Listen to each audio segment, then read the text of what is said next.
My son Braden and I were talking this week about music and how it's delivered to us today. The many different formats that music has taken over the years. And for his part, a young man in his early 20s, he has known music basically one way. He plays it on his phone. About 75% of the population today listen to MP3s, streaming music, be it via Spotify or Apple or Google or YouTube. And he asked me, "Do you remember CD players?" Oh, yes, I do. And cassette tapes, 8 tracks, and vinyl, 78s and 45s. Lest any of you youngsters misunderstand, there is nothing new about phonographic records. It's old school, and grandparents finally know more about this technology than their grandchildren do. This changing, advancing, and reorganizing is called creative disruption. There may be a few econ or business majors who recognize that phrase. Creative disruption is out with the old and in with the new. It's what happens when new ways of thinking and new ways of being and new delivery systems undermine, disassemble the old ways become obsolete, and a new world is created. The future is generated by the disruption of the present and the past. Joseph Schumpeter, who coined this phrase, creative disruption, could have been reading the Gospels. You can't put new wine into old wineskins, Jesus said. A cassette tape won't play in a CD player. A CD cannot hold a library of 100 million songs like today's streaming services. The advancing future makes the past extinct. Creative disruption is also called the Netflix effect. Any Netflix subscribers? Yeah. Netflix launched in August of 1997. 97, almost 30 years ago. Streaming video did not exist. Most of us still had dial-up and AOL email addresses. There's a few in this room who still have AOL email addresses. And our cell phones were about the size of a newborn baby. But in 1997, there was a new technology called DVDs. And Netflix thought that people might rent a DVD if it was mailed to them, and they could return it when they finished. And people did exactly that. 3 years later, Netflix's mail-in DVD rentals had become so successful that Mark Randolph and Reed Hastings, the founders of Netflix, offered the company to the largest video rental company in the world, Blockbuster, for $54 million. The CEO of Blockbuster laughed in their faces. He thought it was a joke. He said he had 9,000 stores worldwide, 65 million registered customers, all with DVD players. His company was worth $3 billion. Mail-in DVDs, is this a joke? And this thing you're calling the future, streaming, what's that? Lawn irrigation service? Please just show yourself out. So Mark Randolph and Reed Hastings did that. They showed themselves out, and then they showed out. 10 years after they offered their company for sale to the competition, streaming overtook DVD rentals for the first time, and Blockbuster that same year filed for bankruptcy. Today, Netflix is not worth $3 billion. It's worth $500 billion. Almost all entertainment is delivered by the process they invented and perfected, and Blockbuster is in the return box of history. That's creative disruption. It's not a reach to apply this concept to the conversion of Saul of Tarsus. Who is this man? We were introduced to him last week. He told us who he was. I am a pure-blooded citizen of Israel, a member of the tribe of Benjamin, a real Hebrew if there ever was one. I was a member of the Pharisees who demanded the strictest obedience to the Jewish law. I was so zealous that I harshly persecuted the church, and as for righteousness, I obeyed the law without fail. Saul was a burning, boiling, fiery fundamentalist. And I said last week that very little can be more damaging, more hurtful, more harmful than hard-hearted fundamentalism. Fundamentalism is spirituality gone wrong. It is religious sincerity turned sour. It is a poisoned idolatry that posits us against them. It is a pathology that has exchanged love for fear. And I spoke last week about how Saul came out of that darkness, out of that cave of misunderstanding, and he found bright, shining liberation in the real, true world, borrowing from Plato's allegory of the cave, you might remember. And by moving to creative disruption this morning, I'm changing metaphors, but I'm telling the same story. The old has gone, the new has come. The night has ended, and the day has begun. What used to work will work no longer. The former technology has been superseded by something far superior, and there is no going back to the way that it used to be. So it's good and it's right to use multiple metaphors for the same story, because in the New Testament we have 3 different accounts of Paul's conversion. Luke tells us the one that we have been reading the last 2 weeks here in Acts chapter 9. And then 25 years later, Saul tells the story for himself, now going by Paul, as he stands in Jerusalem before his former friends and fellow zealots on trial. And shortly after that, he tells his story again to Roman authorities who were trying him as a troublemaker. And you can read how Saul, then Paul, tells his conversion story in Acts 25 and Acts 26. Each telling is a little different, with the adding and the subtracting of details, but the gist of the story is always the same. It's the Damascus Road. There is a blinding light. The risen Christ, Jesus of Nazareth, speaks, and the encounter proves to be a life-altering, future-forming act of disruption. N.T. Wright is a British New Testament and Paul scholar, former Bishop of Durham in the UK. And he has a hypothesis about what happened to Saul in this encounter. It's likely that Saul was meditating while riding on horseback on his way to Damascus. He was seeking union with God. In the first century, during this period, the zealous, mystical Pharisees, this was a common spiritual discipline, and the common text that they would meditate on was Ezekiel chapter 1. The prophet Ezekiel had been deported out of the country when his country fell generations before Paul. But when he was in that foreign land, in a state of meditation, he encountered the living God and saw God's throne room. And that became the model for all who followed. If we could meditate like that, if we could think on this passage that Ezekiel has written, we might be able to encounter the living God. This is a part of it from Ezekiel chapter 1. I looked and I saw an immense cloud with flashing lightning and surrounded by brilliant light.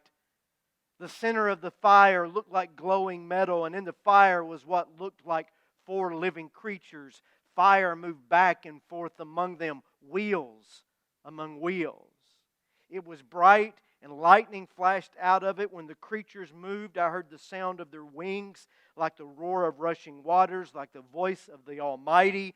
Then there came a voice from above, over their heads, and high above on a throne was a figure like that of a man.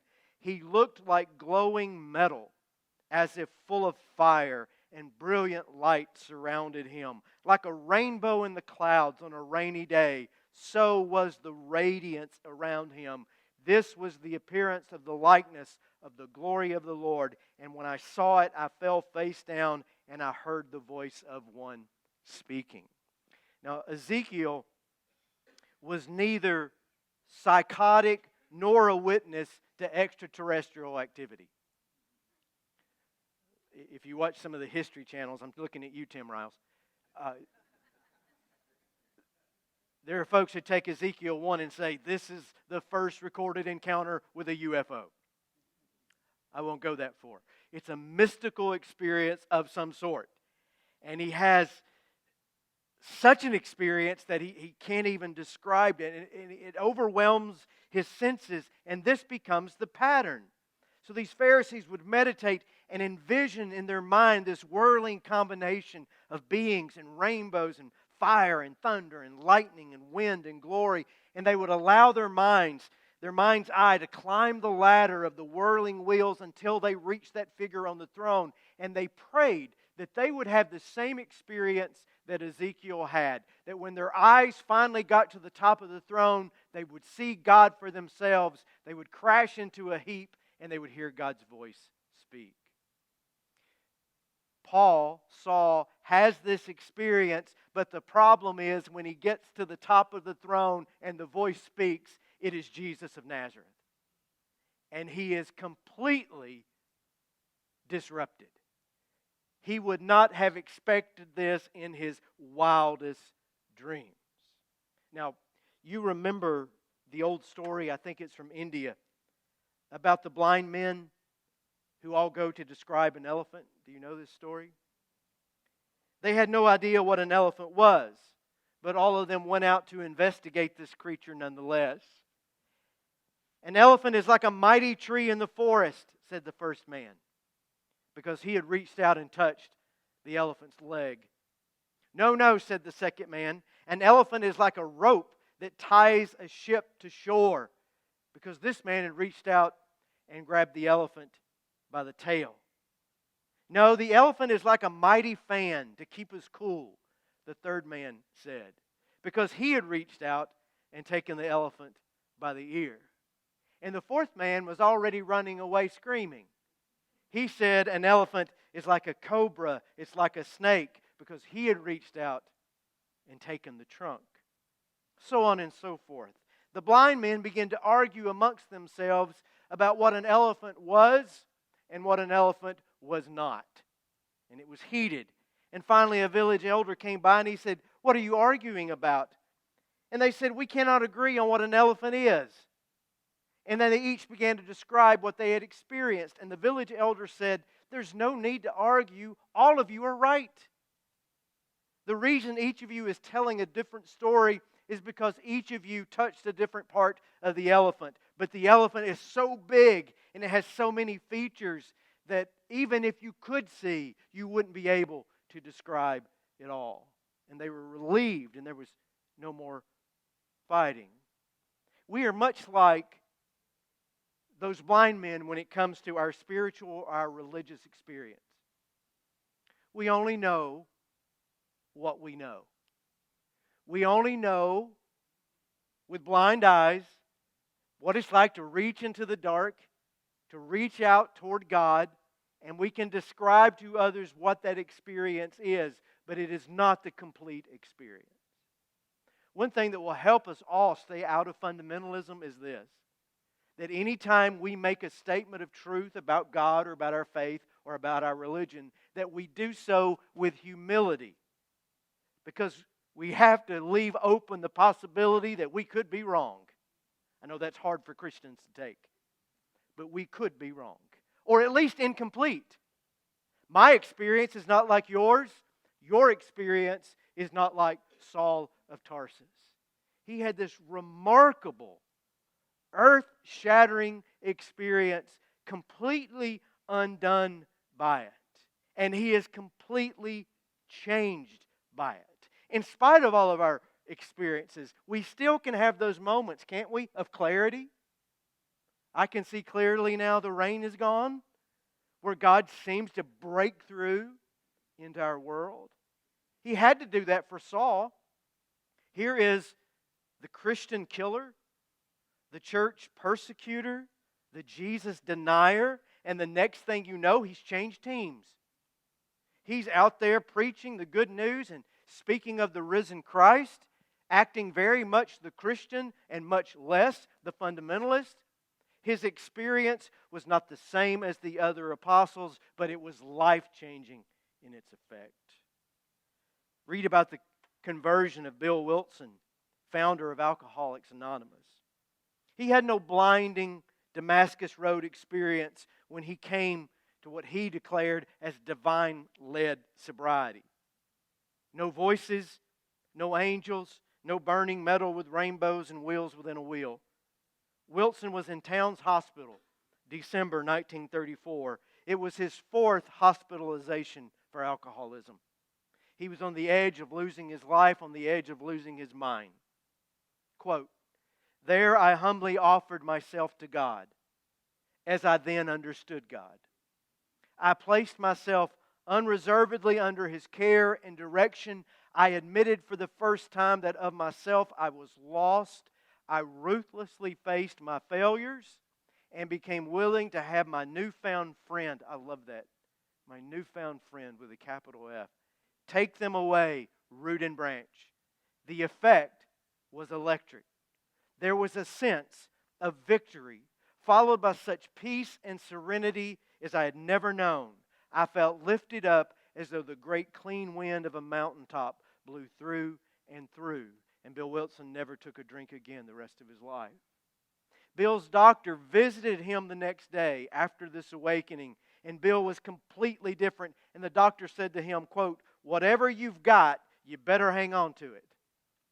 It is so much better than what you had only yesterday." But I don't think this kind of disruption is what we have to hang on to. I think it sort of hangs on to us. We are seized by it. Seized by the power of a great affection is how the late, great Brennan Manning put it. It's not shock and awe that converts people, that changes people, that sets us on a different path or brings us into the light, though shock and awe might get our attention. It's not pain and suffering that saves us. That's just a form of jailhouse religion. It is grace that saves us. It is redeeming love that changes us. It is the goodness of God that shapes us into different people. Saul, who would become Paul, wrote these things after these events. "For by grace are you saved." Salvation is a gift from God. Christ, reconciling the world to Himself, is no longer counting people's sins against them. Don't you see how wonderfully kind, tolerant, and patient God is with you? Can't you see that this kindness is intended to turn you to God? After this moment on the Damascus road, Paul never seeks to kill, harm, or otherwise inflict injury on anyone who was against him for the rest of his life. No more of this killing in the name of God. He gave up patrolling and policing others. He launched no further crusades to convert others by force. Oh, he remained a missionary to be sure, and he was prickly and punchy and a porcupine for the rest of his life. But he was transformed. His essential nature was changed. Just as you become like whatever it is you worship, you will be shaped by whatever it is that has changed you. And when it is love that overturns and redirects your life, how can you not become loving in turn? When it's light that leads you out of the darkness, how can you not be a person of the light? Enough of this personal profile Christianity. Do you know what I mean by that? Go find, you test me on this, go find the crummiest, nastiest, most curmudgeon-spirited person on social media. or in the comments section, or who attends your annual HOA meeting.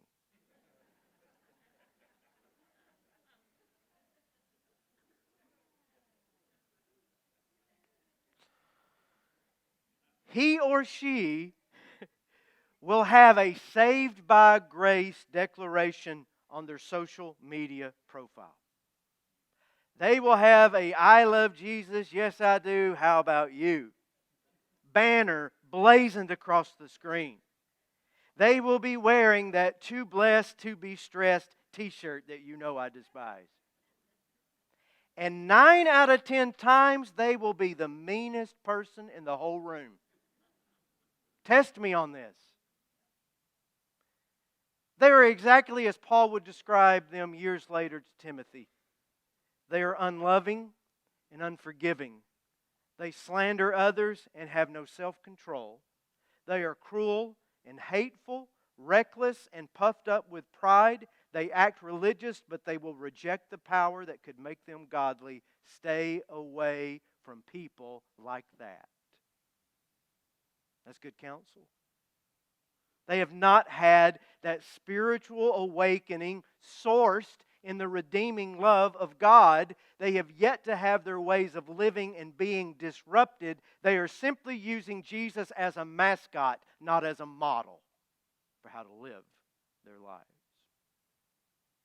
A man was being tailgated by another driver on a busy highway. When the light before him turned yellow, he cautiously stopped, though he probably could have zoomed on through. And the man who had been tailgating him was livid, furious. And he was honking the horn and blinking the lights and shouting obscenities out the window. And the giggles are beginning in multiple places in the room. In the middle of his tirade, blue lights lit up behind him. Policeman exited the vehicle. "Step out of your car with your hands up," the policeman said. The driver was cuffed and stuffed into the back of the patrol car, carried to the station, spent the next 2 hours in a holding cell. Finally, he was brought out of the cell and escorted back to booking, and the arresting officer was there with all the man's personal belongings, and he began handing them back to him. And the officer said, "I'm really sorry for this mistake that I have made, locking you up like this. When I pulled up behind your car, you were blowing your horn and flipping off the guy in front of you and cussing a blue streak. And then I saw the not perfect, just forgiven bumper sticker on your car and the Choose Life license plate holder. And you had that little fish symbol stuck back there too. And a Follow Me to Sunday School magnet right next to the one that said, God is my co-pilot. So naturally, by your behavior, I assumed you had stolen this car."